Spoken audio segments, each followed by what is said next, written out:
Kaka-focus ko nga sa idin yung nasa bottle container natin. Abay, umapaw na pala.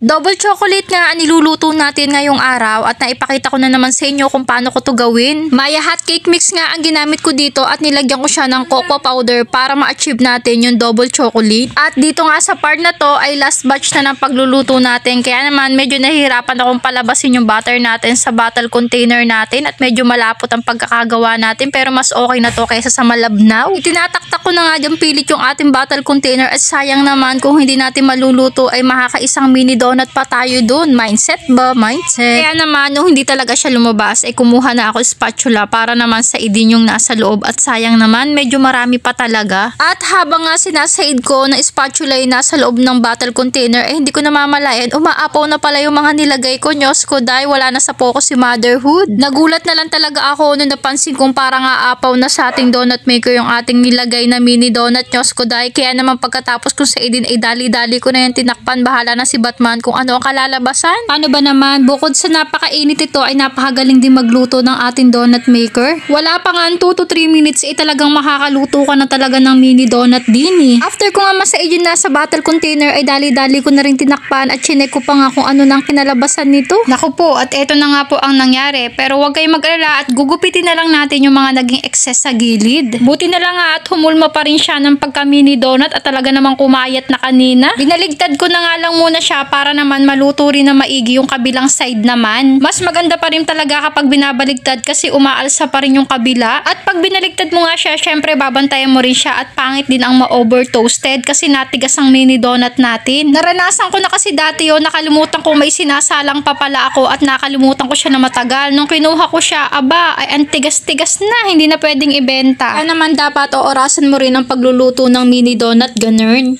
At pagkatapos nga natin magluto ng mini donut ay eto na po. At pagkatapos naman nito ay mag-prepare naman tayo ng pandip niya. Sa pang-dip naman po ng ating mini donut, kakailangan natin ng dark chocolate at white chocolate. Ang ating gamit po dyan ay berries. At sa toppings naman ay gagamit tayo ng white chocolate chips at chocolate chips. Eto po kasi talaga ang lagi nire-request ng mga customer ko, lalo na't bata ang umu-order. Gusto na may chocolate pa rin ang toppings. Nyos ko day. At para nga po mas attractive ay nilalagyan pa rin natin ng sprinkle para naman masaya, ganun. Sure. After nga po natin malagyan ng topping sa sprinkles ay eto na po, tapos na po ang ating isa na namang mini donut for today's video. Kita nyo naman po at ang tataba ng ating mini donut. Maraming nga po salamat sa umorder na naman ngayong araw at in fairness may patinidor na ang motherhood nyo ngayon kahit maliit. Sure. At least kahit hindi pa kayo nakakapaghugas ng inyong kamay ay pwede na kayong tumikim at ito nga si Kuya Dale kahit nasa daan pa lang ay kumain na.